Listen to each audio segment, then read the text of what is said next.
Hey, All Charles, right. a question on the presentation. Shall we make this interactive so that in the event people have questions, they can just jump in? What do you think? Oh, sure. Interactive. Oh, that's Sounds fine. perfect to me. Cool. So it should be all set, guys. Take it away.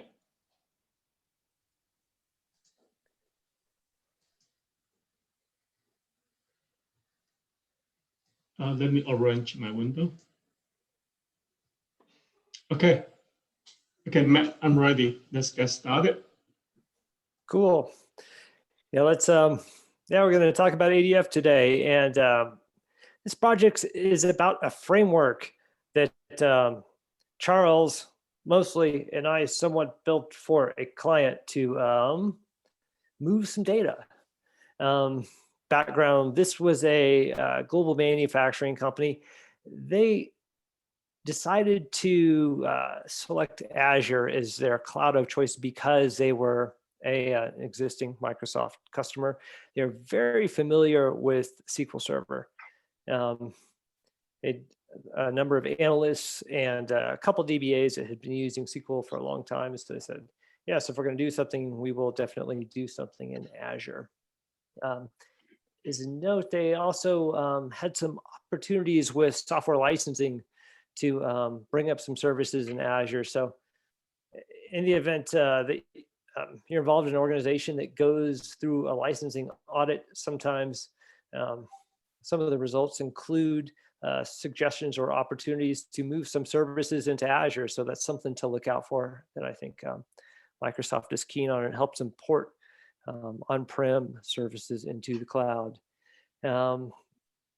Again, back to the slide here. We had 18 basically business units for this company located around the world: Australia, South Africa, France, Southeast Asia, India, South America, and a handful in the United States. Basically, they wanted to build a data warehouse in Azure because they were in the process of standardizing on an ERP. Bringing everyone onto the ERP was going to take about 5 years. So they said, oh my gosh, we need some consolidated analytics and reporting is kind of a stopgap. So we need to hurry up and stand up a warehouse so we can have a single pane, single visibility into financials and other metrics from all of our subsidiaries. And please enable us to do this very quickly. We also wanted to API enable data services, i.e. if someone, an analyst, a power user in X division of X company on X continent wanted to get some data, that data would be available for them. Our choice was the Azure technology stack, specifically Azure SQL Data Warehouse, also known as Synapse, rebranded again, right, as Synapse.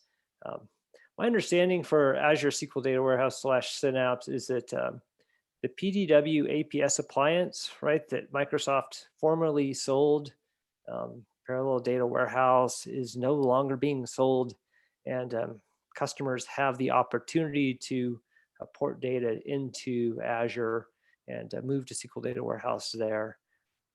Just as an aside, I know there's several kind of migration toolkits to help move data from APS PDW into Azure in case anyone is interested in poking around GitHub. Our data was mostly batch for this process. We chose Data Factory to move the data. First of all, when we were starting this project, we thought, well, we'll just use BCP, right? And then we'll just use AZ data and some CLIs and move data that way. And then spin up tables and pull data in through external tables and then move data forward in the ETL process. But once we figured out Azure Data Factory, we felt that that was the best solution. We landed data into Azure Data Lake Storage. We use Key Vault to control secrets, basically for authentication and logins. We have automation accounts, service accounts for running things, and we have logic apps. We found logic apps useful because sometimes we had some issues where the customer's ERP wasn't available, it wasn't on their network. Maybe they were on a newly acquired subsidiary somewhere. where they hadn't hooked into their global network yet. So we had to figure out a way to get data. So Charles developed a really creative solution with logic apps to do that. And Power BI Premium, of course, they're listed at the bottom. We kicked around Power BI, of course, Pro. This company had a number of Power BI Pro licenses. We also looked at Power BI Embedded, but we settled on Power BI Premium and built a number of dashboards and reports in Power BI, as well as an SSRS, which is pretty nice because it comes with Power BI Premium. Under the results delivered, yes, a single framework to move data from 18 sites.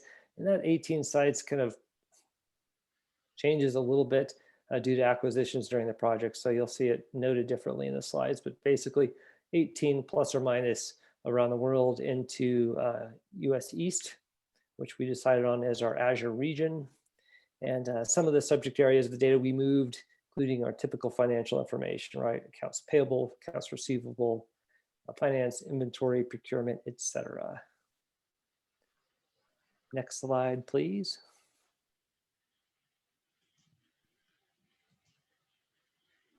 Oh, yeah, let's skip that one. Yeah, this kind of goes back to the earlier discussion point when looking at the square on the top left, we had a number of ways, of course, to move data, right? I mentioned BCP and AZ data. We ended up settling on Data Factory. We also thought, hey, well, we could also just develop some C# code to push some data into Azure if we wanted to. We took a look at that a little bit, but in the end, again, we decided on Azure Data Factory. If we look at the square below, we didn't really have any streaming data to use, so we didn't use PubSub or anything like that for this. We may use it in a future iteration, but the current configuration with Azure Data Factory is just for batch data.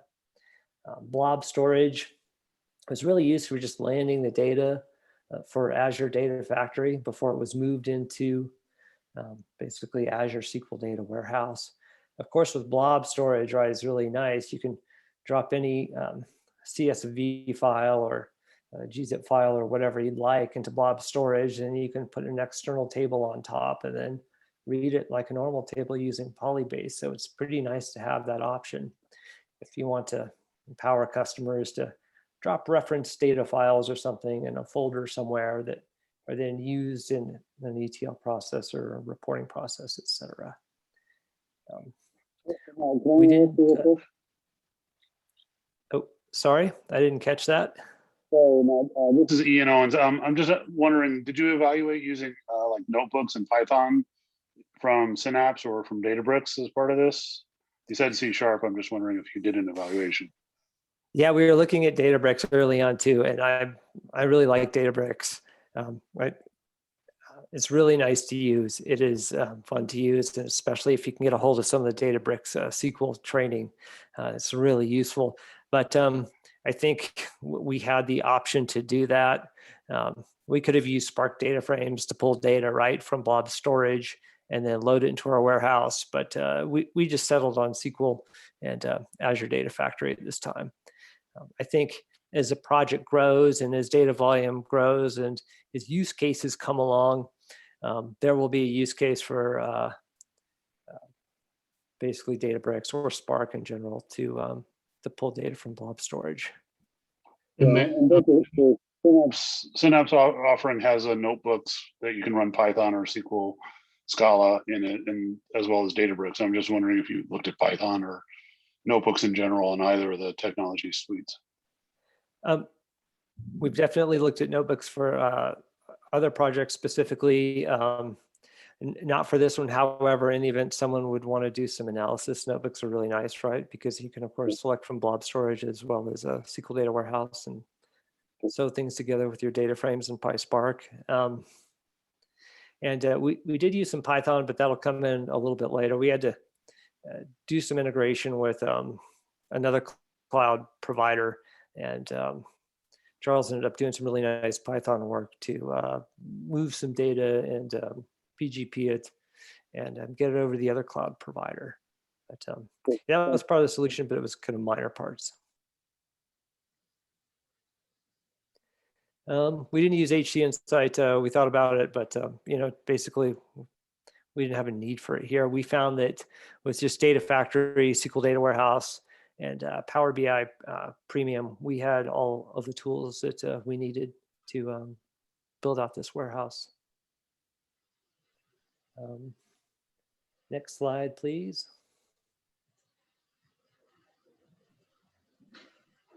I have to move one of my windows here. So if we start over at the top left, right, business unit, yes, it's a building. It can be a business unit. Basically, for each business unit ERP, right, if you look at the two cylinders, right, the bottom cylinder says ERP, DB, SQL tables. Yes, that's like any ERP. It could be Infor, you name it, right? On top of that, we just add a little extraction database. That extraction database is very lightweight. It contains our basically code that we use to execute procs to get data from the ERP database. Why do we do that? Well, we don't want to modify anything in the ERP database because we will avoid support agreements, et cetera. And we want to make sure that we're not touching anything that belongs to the vendor. So we built an extraction database with an extraction layer. And that has all of our logic in to, pull various subject areas from the ERP database. Moving over to the right along that light tan arrow there, we have Azure Data Factory. Now, we have the self-hosted integration runtime installed on a couple of VMs. And what does that allow us to do? That allows Azure Data Factory to say, hey, self-hosted integration runtime, I trust you. I'm going to let you send me data over port 443, right? So at this time, we don't have to open up any ports in the firewall. You'll find, 443 is open most everywhere you go. And you don't have to bring in network administrators to make security decisions. So basically our on-prem Azure Data Factory integration runtime servers will check a message bus queue at X interval of time. And in that little Azure message bus queue, there will be an instruction that says something like, hey, it's time to get data or time to run this job. And then the on-prem integration runtimes will pick up their work and go ahead and do what they need to do. After data is extracted, it is then loaded into Azure Blob Storage, basically just a staging area. And this is kind of seamless, right? This process is just something that Azure Data Factory does. It stages it first and Blob Storage, then it pulls it in via Polybase. So storage account is used, storage is needed. However, it's not like we're messing around with storage a lot. If we needed, and when we need additional storage, we'll just create another container and have people drop files there. So it's pretty seamless to the setup of the solution. After that, data is loading in staging tables. With Azure SQL Data Warehouse, it's not like standard SQL Server where you can have SQL Server instance and then X number of databases and query across databases. SQL Data Warehouse is basically contained, and you can say we separated things by schemas. So we had like a staging schema, an integration schema, and a production schema, and that's how we brought data in. We loaded it, of course, in the staging first, and then after that, code was executed to move data from staging and integration, and then integration into prod, which was our facts and DIMs with surrogate keys, etc. So that is the pattern we followed. After that, we had data in Power BI Premium. We had basically reports, and reports have data sets, and those can be set to refresh from Azure SQL Data Warehouse on X basis. I think Azure SQL Data Warehouse has like a limit to the number of people that can currently connect to it. I can't remember if it's 50 or 100, et cetera. So we really didn't want to have people going to Azure SQL Data Warehouse to run queries and get data. We built models in Power BI, and we had people go to reports or connect their own their own models up to a Power BI data model in order to get the data that they needed. So removing a dog collar.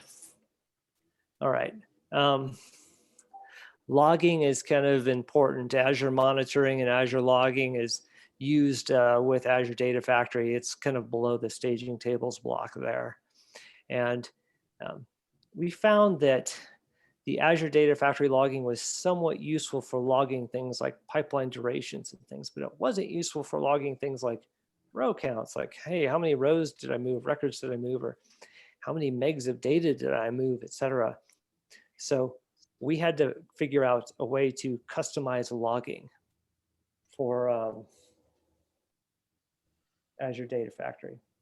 Looks like my screen froze. Is everything coming through okay? Okay. All right, Yep. let's hop on to the next slide, please. And Charles, if it's good with you, I will turn it over to you. Sure, thank you. Thank you, Matt. Okay, so before I get started, I have a demo to show you what are the Azure resource I have in the Azure to do this demo. Right here, this is all the resource right here, and which showed in the visual diagram right here. And Matt already went through it, so I'm gonna skip it. In addition, I have in my home, I have a server. I'm hosting 3 SQL Server, and one of it has the self-hosted integration runtime installed. So that's how I'm gonna do the demo tonight. Okay, so I'm gonna continue to the next slide. So this one is what we say configurable, because we have 4 configurable table and 1 system table. So you can set that ETL without changing any pipeline. All the pipeline ADF, I hardly change it. Most of the time, I just come here to say, hey, I have a new table. I want to change it to incremental run. I want to change in the extraction physical period. I come here to change it. I don't have to touch my ADF. So I'm going to show you why. The first table is the environment table. This one is for future use. If the ADF can allow me to set that the parameter for the self-hosted integration runtime, then we can use it. But this one is for future use. And this is the SQL Server name, and this is the SQL connection name. I will show you why I need this one, because I need this one so I know what are the table I'm gonna run it in this box. So I will show you later on. So this is the environment table. So like I show you, I have 3 SQL Server running in my server at home. And this one is the run table. You can say, hey, our business unit 1 sales, I want to do incremental. For example, I want to do food. You can set that right here. The next table is what are the objects you want to pull. So right here, you can see this is the SQL Server name. So this SQL Server name will match the SQL Server name function. Then it will render the object with the module. So for example, if I select the module in SQL Server 1, so this 2 will be the object selected and upload to the Synapse. So the next table is the parameter. For example, right now here I'm showing you is the extraction date and time. Let's just say we run the ETL at the 5 p.m. every day.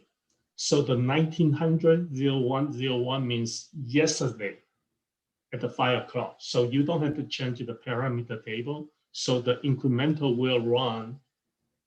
will pull the incremental since yesterday 5 p.m. till now. Then you just repeat. Then for example, somehow the ADF for example, SQL Server was down, you cannot. You can come here to put in the date. For example, I want to start it from February 16, 2021. You just update it, then it will run. And that this is a parameter table, like Matt mentioned before. In the extraction layer database, everything is a store procedure. The store procedure define what are the content you want to move up to Synapse. And store procedure, you can have parameters. I will show you the code later on. And in here, we have another system table. The system, for example, you can do email or you can do a lot of things. For example, like Matt mentioned, we want to export to another cloud provider, and you can specify what's the physical period. You can put it right here. So this is the table. You can define another parameter. So in here, I'm going to show you the table, what it looked like. So right here, right, like I show you, I have a Synapse. I have a 3 SQL Server at my home. So right here, so this is the environment table. Right here, just what I show you at the slide.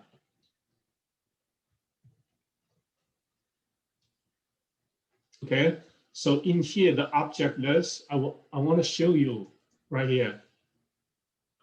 Right, so that's why I need a SQL Server name. I will use this function to compare the SQL Server name, then along with the module. But this expression is my module can be in the list, delimited by comma. So this is the expression to pass it. So I have the module, I have the SQL Server name. If the object is enabled, then it will be pulled. So that's the logic. So in here, we have a enable flag. For some reason, you say, hey, I don't want it. You can disable it. Then it will be ignored. So this is the logic. Are you enabled or not? If you are not enabled, then it will be skipped. All the table has this. Charles, So this is was, the parameter. that was especially useful because there was a lot of network maintenance going on with this company from time to time. There were, hub and spoke, or a couple hub and spoke networks connecting these sites together around the world. So we enable, disable was key. Yep. Yes, that's correct. And in here, this is right, we're using for the email recipients, but this is you can, so that's why I'm saying this, the ETL framework I'm gonna show you is, you just need to change this table, and that, once you set it up, you are done. Okay, so I'm gonna continue. If you have a question, you can ask me. Okay, so I'm gonna show you, when I finish this ADF, people ask me, that's it? I say, yes, that's it. I only have 3 pipelines. So I'm gonna show you right here.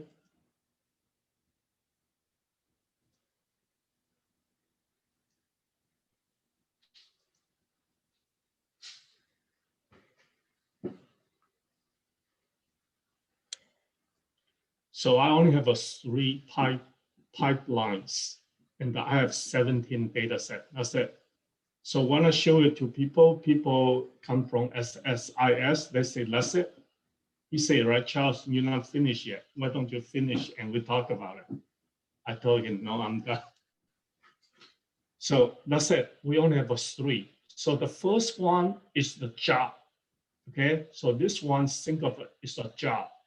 A job has a collection of SQL Server. A SQL Server have multiple objects. So that's my hierarchy level.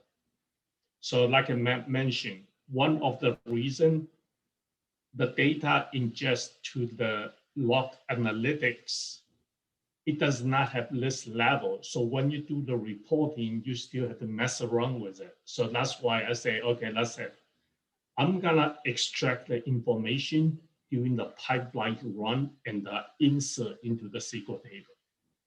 So I'm gonna show you the diagram right here, the pipeline diagram. The first one is job. So in the job, I will set a variable because due the time, so I'm gonna skip I won't go to the detail. If you have a question, you can ask me. Then extract the email in the system table and the job ID, then set a variable, then truncate the log count table, then I can get started. Then I retrieve what are the SQL Server I'm gonna run. Then I'm gonna run all the SQL Server, then it will trigger one below it. So this is the parameter I have. So all I have to do just say, hey, I want to run sales module, or I want to run all the module. That's the input parameter. This is the variable defined in the beginning. So when I call the SQL Server, so I have to pass in along the information down. So this is like you call a subroutine. You pass in this one down. And also you have to specify the SQL Server. So this one is the second level, the SQL Server. The SQL Server, it will get the variable, set the variable, then it will get the object list, the view I just showed it to you.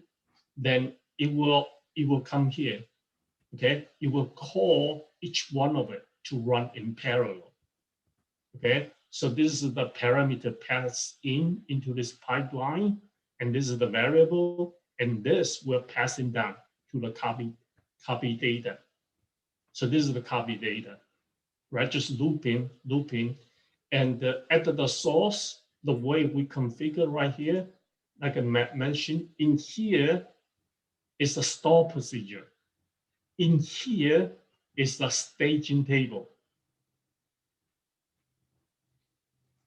And here, store procedure, and this is the table. The reason we don't need a lot of package or pipeline is we are using this one, dynamic mapping for same column name and data type. So if your data set random from the store procedure, the column name and data type, that's how we're gonna move up to the synapse. So you don't have to like a SSIS, right? Mapping the column. No, you just map it in the flow, dynamic. So the only thing we have to do is ensure the column name and data type, they are matched. And one small thing, in the local SQL Server is empty string. When it uploaded, will become null. So you have to handle that. So that's the sequence, right? So we don't need to create one object, one package, right? It's just like a subroutine. It just loops through. And this is the arrow handler. Arrow handler just email and insert a record, and that's it. Okay, so earlier I already showed you. So now I'm gonna show you the self-hosted integration runtime. I'm gonna show very good. I'm pretty sure most of people you're aware of the self-hosted integration runtime right here.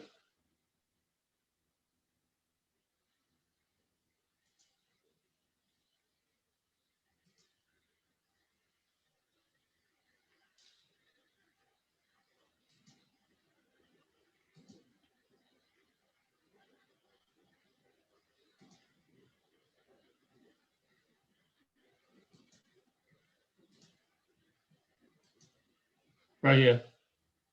So you can monitor it. And the reason I have an Ember, because I'm not high availability. I did not install into 2. And the project, my client has 2, then it's okay. I'm just running one. Like I said, this is just a sandbox for demo. That's it. So right here, you can go ahead. If I remember correctly, each ADFIR, right, installed on-prem is capable of, I think, 3 gig or a second or something output. So it's pretty significant, right, for moving data out to the cloud. In this situation, we were limited by outgoing bandwidth. We did have two self-hosted integrations, runtime, which worked together to farm out the jobs in parallel threads and move data. So we weren't sequentially moving one table after another. We would parallelize the movement of data. But I'm not sure how many self-hosted integration runtimes you could scale horizontally, but I think you can keep adding on, obviously to some certain point. And if you have more data to move and you're running into a bottleneck or times to move data are increasing, you can bring up another self-hosted integration runtime server.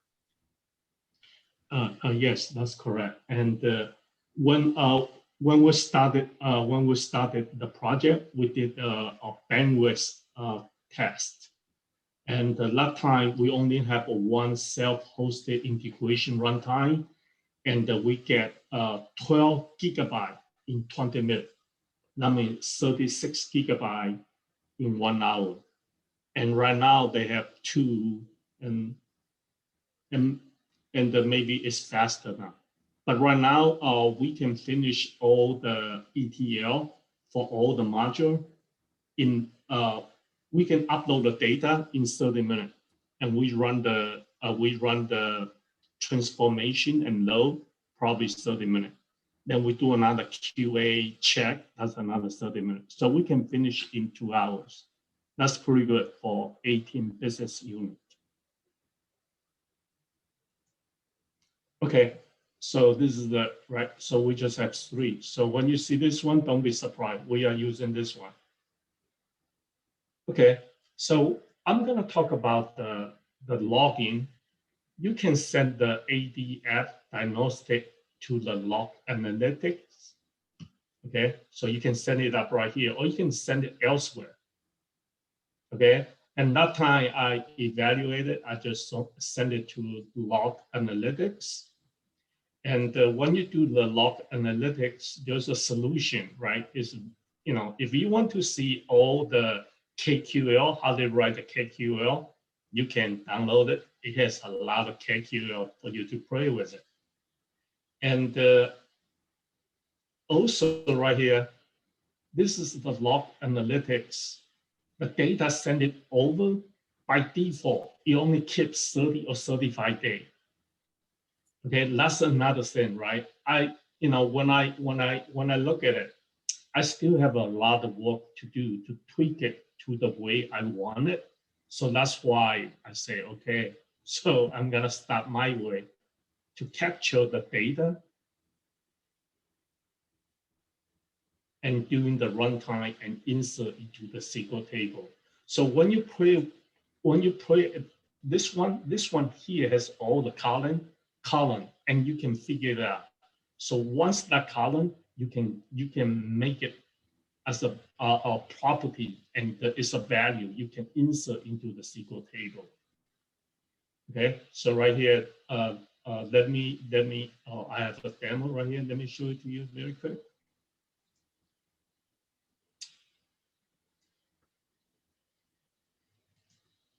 Right here. So most of you probably already see it, but right here. So this one gives you all the detail, but it's very tedious. If I want to see all the table, I do click. So I say, wait a minute, I better come up with a way to gather this valuable information. Okay, so this is the log. This is the ADF log. It's very good for troubleshoot or job fail. It's very good, but for daily report, right? Probably, right? You don't want to do that. You want to come up with a way you can report it. So, okay, in here, this is how you go to your ADF and you go into the diagnostics setting and you come here at I already did it. So that's how you set it up. So this is the solution. And if you see all, it comes with the KQL. You can play with it. Okay, this is my KQL, and this one is in the ascending in 1 year. This is not my real. This is just my demo, so it doesn't, right? But in the slide right here, is the real. You can see it only have 1 month's worth data. I'm doing the sorting, but I'm selecting 1 year. So that's the reason I say, okay, we're gonna build it. So when we build it, we are saying, hey, we want the start and end time. End time minus start time is duration. We also want the status for each object, including server and job. And we want to capture number of rows and as well as byte in read and write. Okay, the reason read the SQL Server and the synapse, write to the synapse, because the data structure is different. That's why you see the size might be a little bit different. So let me show you the SQL table right here.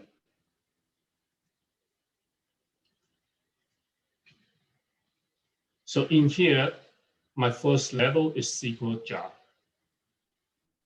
Okay, I just started yesterday, so I set it up. So now let's just look at the one job. This is the job right here.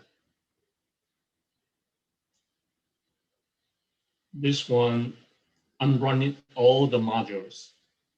And I don't want to like this kind of GUI ID. I say I want to user friendly. So when I say it, I know when the job was run. Okay, so in here you can see it's user friendly. And this one is the 8 hours off from UTC. So I know this is the Pacific time, California time. And in here, this is the level, second level, SQL Server. There are 3 SQL Server with a business unit, connection name. And this is the pipeline name. And also the status. And in here, this is the third level. This is the data. This is the object in copy. Source is a store procedure. In Synapse, destination is a table. So right here, this has all the information right here.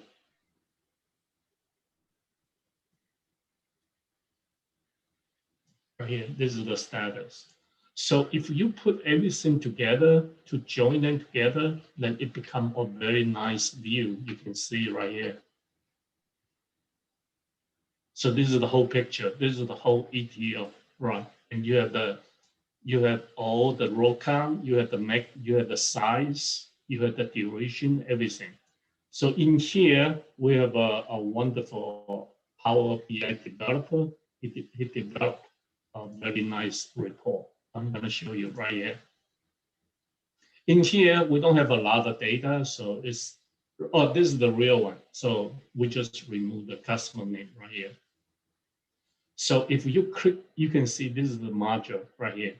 If you want to skip some of the module, you have to type it. If you want to run it all, I can pass it out.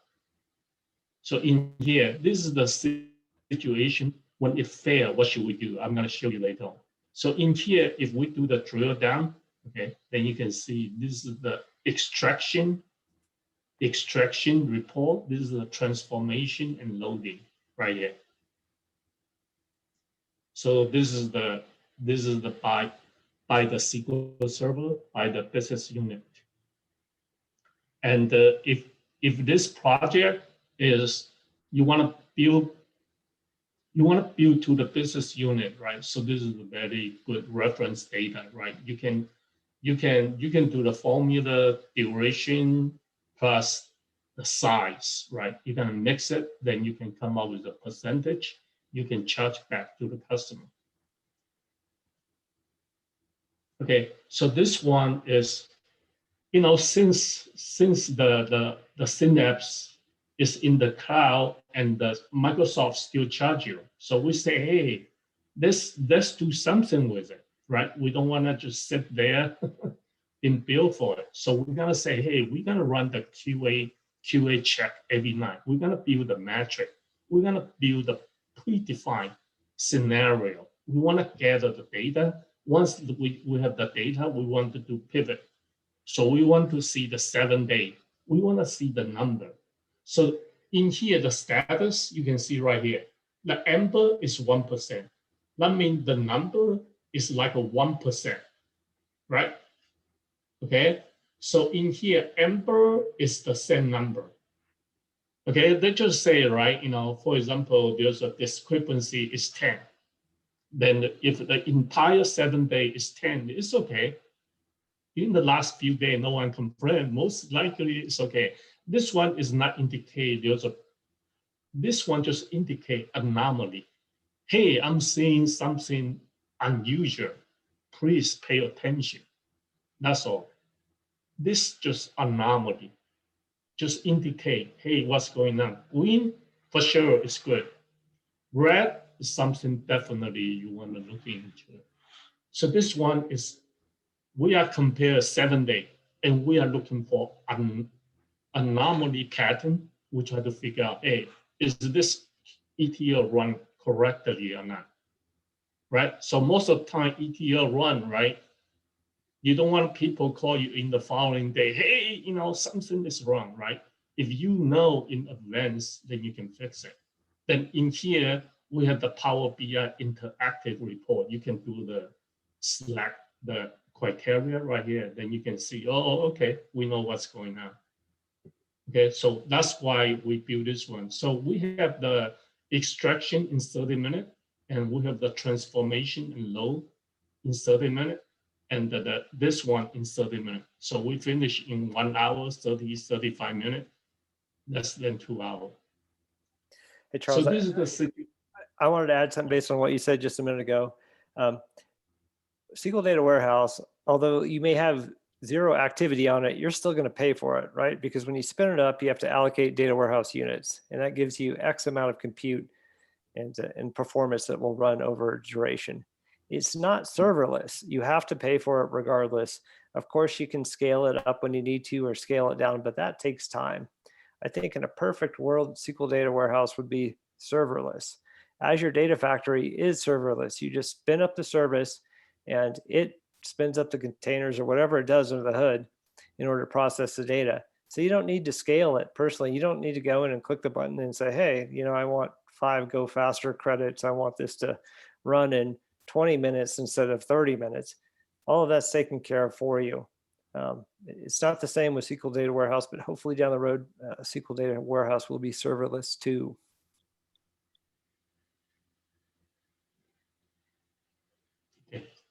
Okay, right here, this is what Matt mentioned before.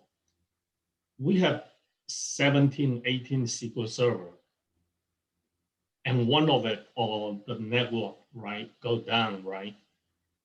Then it failed. Then how do we skip it? We still want the ETL to run. Then we can come here. We can come here to disable the entire SQL Server. So I'm going to show you the SQL script right here.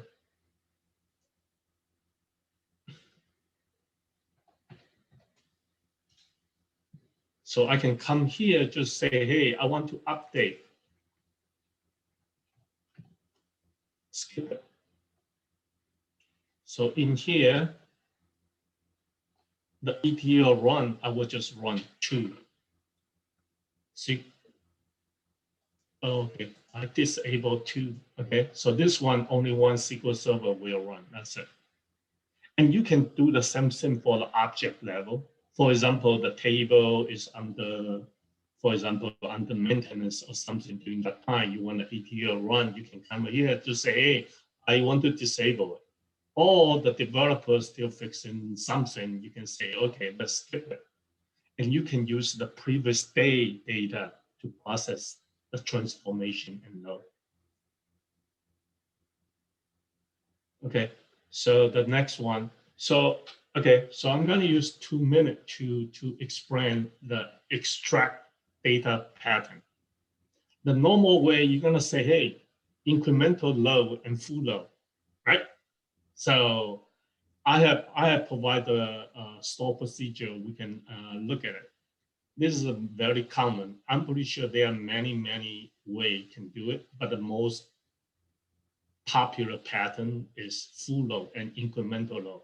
Incremental load is high watermark, the last update, right? And since 5 o'clock yesterday, you can use this one to compare the high water mark. And or you can use the CDC, and there's a function, if you provide the time, it will give you the LSN, and you can use the LSN to extract the data. Then you can upload to the Synapse. And there's a temporal table and something. Like I say, a store procedure, whatever you can do, and there's a parameter table, right? Your imagination is your limit, right? Whatever you can do with store procedure and parameter table, go ahead. As long as you render the data set, the data type is supported by Synapse, you can move the data up. Okay, so however, we in this project, we don't use this because some of their business unit, their table, it has 200 columns, and some of their table is 2008. Okay, so when this 18, there are only 2 business unit can do the incremental. So we do the first way. So we will normalize the data set. For example, sales data. We're gonna say, hey, sales data header, the first column is the order number, order date, customer number, yada yada. Okay, we normalize. So we have the local SQL Server do the transformation. So once we move the data up, so Synapse does not have to do the transformation. It just do the small transformation, move the data to the integration, then we load into the fact table. Okay, so go ahead. Charles, quick note on CDC. Of course, we all like change data capture, right? Requires full recovery mode for your database. Well, what happens when the systems that you're accessing are already really IO challenged and there's a big ERP consolidation process going in, right? And no one wants to upgrade any of these business unit ERPs or buy new servers or allocate any more resources. So the sources that we are accessing for this project are basically really fragile artifacts, and we can't do things to them.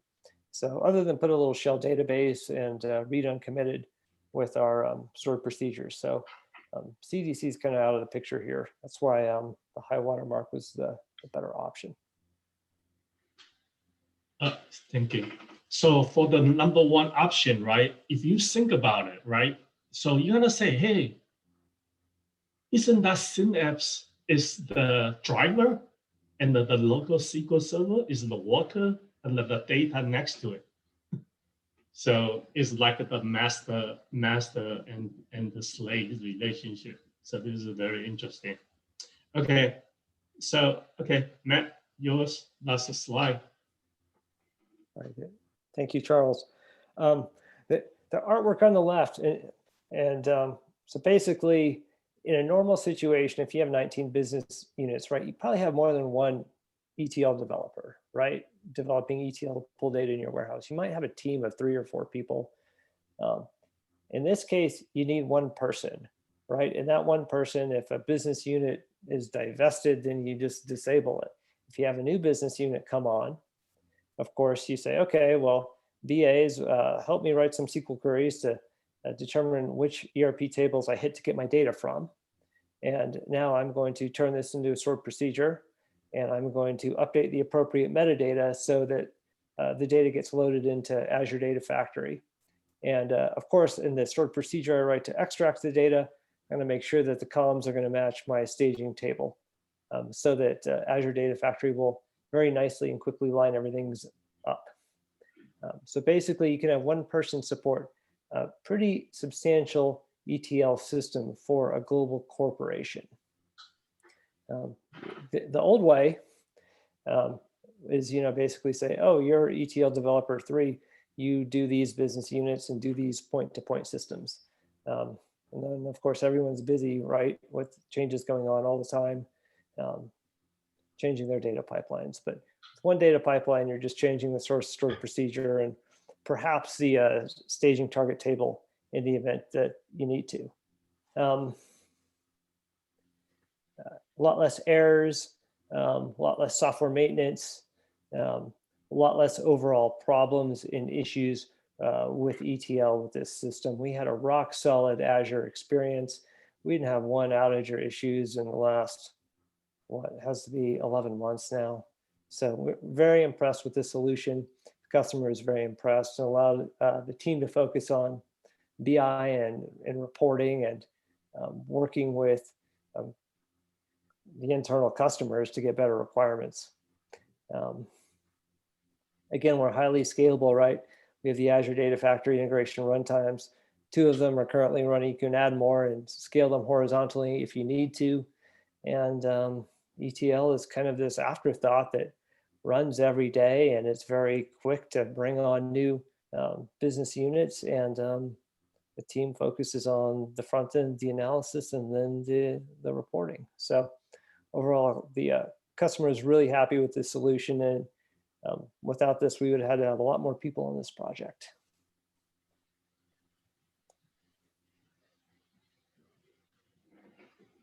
So you have mentioned email notifications. You've not spoke to that yet. Did you use like Azure Functions to kick that off, or what was your mechanism there?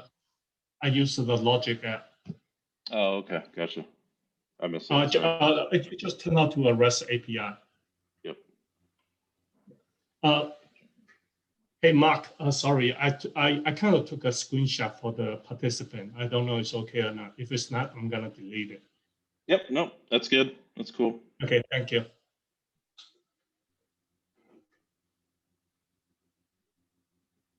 Is it open questions now? Oh, yeah. Yeah, I got a question about, I have 2 questions. The ETL monitoring reports, what, maybe you answered this and I wasn't paying attention. What were you using for the reports? Those are just Power BI reports. And you used the API call to ADF, or you used only information from your logging that you were logging? Oh, good point. So Yeah. basically, we had a set of logging tables. And Charles, Yep. feel free to jump in here. And they're just pulling from, tables in Azure SQL Data Warehouse. And so nothing from ADF?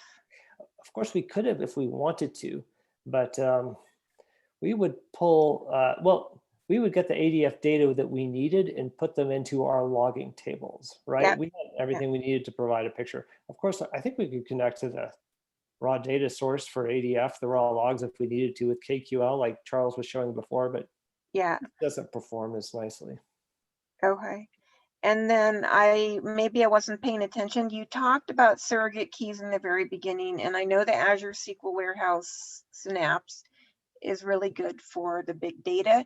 It was unclear to me where the surrogate keys were coming into the picture in the ETL process. We had just to come up, yeah, like you said, we can't have an identity column that'll auto increment that one that doesn't by one that doesn't work with an NPP No. database. So we had to come up with our own plan to have surrogate keys. But yeah. Did you cover that and I wasn't listening, or did you just? I don't think we dug into the schema. Oh, and the data okay, model. you brushed over it. Okay, that's fine. Just No problem. okay. Thank you.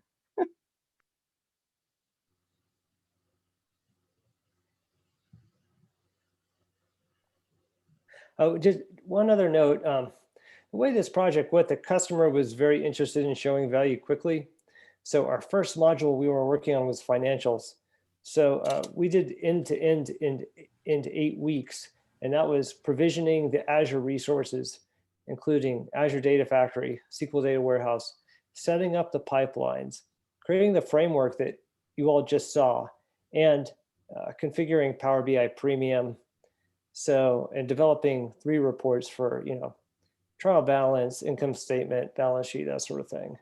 So the first 8 weeks, this was proven out end to end for, I think, 17 of the business units. I mean, we had a couple connectivity issues with a few of them, but in most organizations that you go to, it takes more than 8 weeks to even cut a PO for a server. So it was really nice to be able to spin up the resources we needed to and just immediately start coding. Spinning up resources is quick and easy with Azure, and it's like a couple hours. So we were really happy. I was curious, you moved through the some of the logging stuff pretty quickly. Could you talk a little more about what did you connect to get things like the row counts and the megabytes moved? We've been struggling with that, kind of using the out of the box logging, like you said, which is pretty tedious. But what was it that you were able to connect to pull that stuff into your custom logging tables? Of course, Charles, I'll kick that to you because you have figured out the parameters for that. Sure. Okay, no problem. Right here. The first thing right here, right? If you look at okay, I don't use this one very often, but I try to remember. The first thing I look at it is the KQL right here. So right here, in here, you can see a bunch column name right here. And you can try the column name and you can use it during the ADF, just like a SSIS. And this one, it become a property. Then you can just say insert, right? Let me show you right here.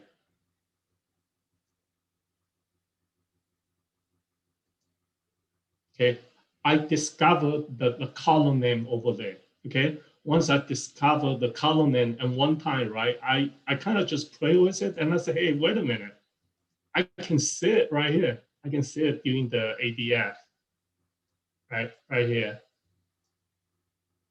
Okay, so copy data, ETL job to log file right here.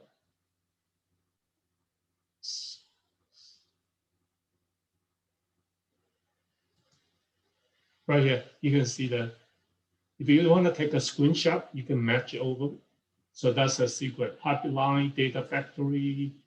So you can use this, then you can do a select, it will become a record set, then you can just insert into your table. And that's it. Okay, I'll take a screenshot. So in here, right, how you discover all of the column and right here, the KQL, right here, right here. And you can play with the KQL and see what's the column, right? Yeah, I just play with it and come up with, I find the name. I could not find the documentation, right? I just can't try and error, and that's how I find it.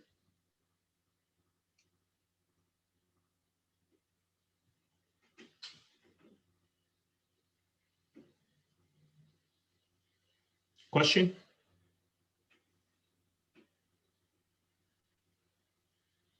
This is awesome stuff. This is fun to see. Just the no more, in my mind, the biggest benefit of ADF is no more metadata issues. Hated that. Yeah, click that button like 1,000 times with SSIS. Oh my gosh. Right. This is very cool. So I've got a question. So thanks for presenting tonight. These are just two real basic questions. So I've never personally used ADF. I have a lot of modest SSIS skills. Do you have some courses, presentations, books you'd recommend of getting up to speed on ADF? And then second, at the current company I work for, we're in the process of moving our multiple internal CRM systems into a cloud-based solution like Salesforce or something like that. So I'm used to using Visual Studio and SSMS.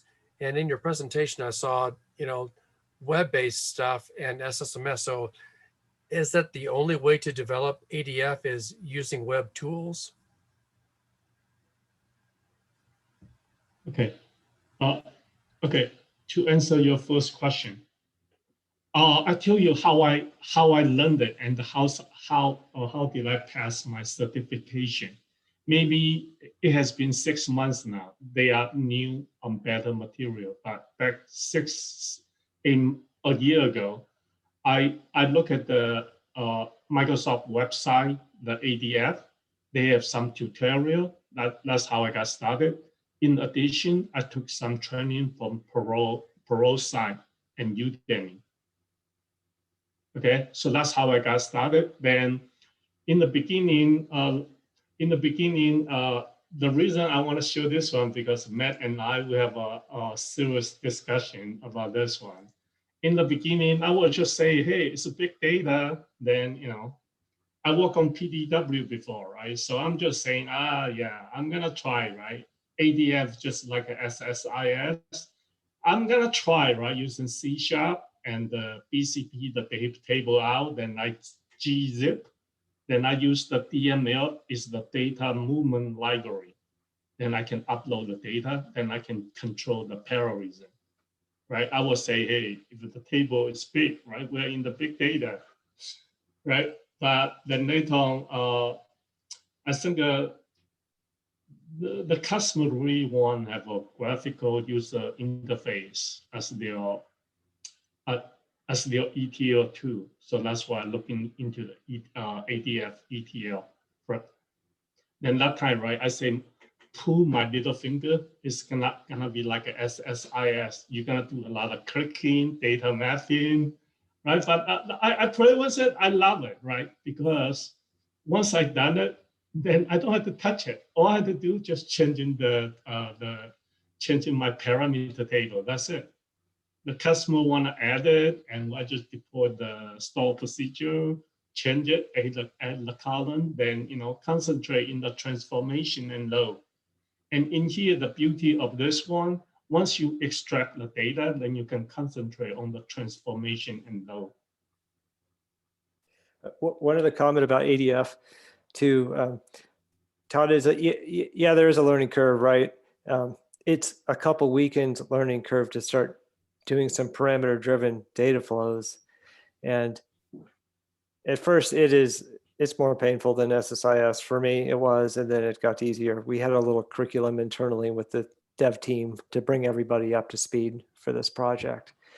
Once we got the pipelines running, it's like $500 a month. It is so cheap. You look at ETL tools, vendors come in and they try to sell you, oh, buy my tool with these connectors. And it's like, 50, 100K or whatever, plus maintenance. You can't beat the value for Azure Data Factory. At least that's what we found for this project. Different cloud vendors have different ETL tools, but we're happy with Data Factory for the price and the performance for this project. Okay, I'm gonna add something. I think earlier a person asked right here about using the Python, right? Yes, in here, right? I want to mention right here, we have a VM. We have a VM. We're using the VM to extract the exchange rate from Bloomberg. The reason is the Bloomberg need a real IP address to grant the permission to pull the data. So that's it. We look at it.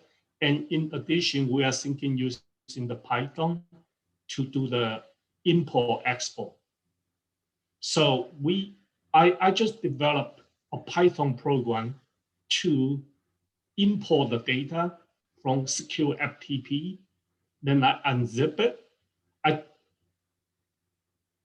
I decrypt it, unzip it. Then I using AZ data, AZ copy to copy the data to Azure block container. Then once that is just external table, then I can use a CTAS to bring the data into the staging area. I'll create table as a slab, CTAS. So that's another way. AZ copy is very convenient, and you can use in the Python to call the shell script. Then once that, you just copy the data up. And once you copy the data up, you just run your SQL script. Then the data is in your staging area. We import the another cloud provider's data into the Synapse. So right now we already finished most of the ETL. We are doing the data exchange now. So I just finished one to export the data to the other cloud. And now I just finished to bring the data from another cloud to Synapse. Because once you have the data warehouse in the Azure, then I'm pretty sure you have to do the data exchange. So yes, we have tried the Python. It's very convenient. I was the one that asked, and the reason why I was asking is because we're doing our first data, big data, cloud data project where we're pulling out of another Azure SQL database, but we're doing about 10 tables. And the way we decided to do it was we use ADF for orchestration of the notebooks, but the notebooks themselves are the ones that kind of do the pull, the cleansing, and then the transformation into the DimFact in 3 different stages. And each stage is a set of notebooks that knows how to pull from the field. And the reason why we went with that way is because we didn't have to deal with the metadata the same way. We can just pull it as a data frame using the query, kind of a standard select star from. And that way we just the data frame had all the columns and allowed us to insert it into a Delta Lake file that if the source system added any database columns, we could just adapt to the new columns and add them to our data lake. Yeah, the term you just mentioned, Delta Lake, if y'all have been you're aware of Databricks, right? I think they just came out with a larger valuation the other week. Anyway, IPO forthcoming. The tool is very nice. You can sign up for a free trial on Azure for a couple weeks or any other cloud provider for that matter, and test it out. It's really nice. And I think it's the future of ETL, to your point, right? You have way better parallelism and way better compute for data processing with Spark and PySpark and data frames, and it's fairly forgiving. And Spark makes it easy. Even if you don't know Python really well, there's a lot of code examples, Stack Overflow and other places to come up to speed and help you along the journey. So part of what I was curious about is we actually started trying to use Synapse, which just got released in the first version was released in December. And we had a lot of problems with getting the Python Spark data frame functionality working well. And so that's why we ended up falling back to Databricks kind of mid-project, because we could do a lot more things with the data frames in there that we couldn't do with Synapse implementation. And we knew it was coming, but it just was not ready for prime time with what we needed for it. So I was hoping that you might have had the same experience and had more intel for me on what was happening.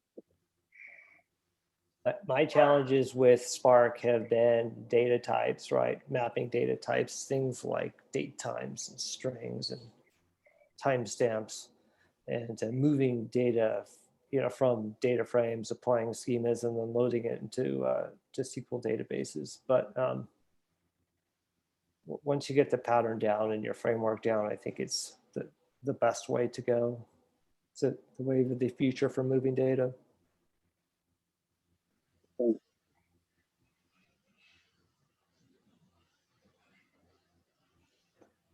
Any other questions?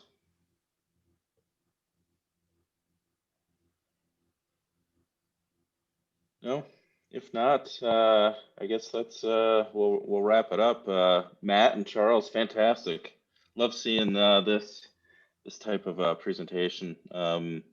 Real use cases and a cool little framework that you guys built and put together to shave a ton of time, right? I mean, the next project that you have or the next data set, like you said, it's just adding rows to a configuration table as opposed to building out yet another set of ETL in SSIS. And so fantastic.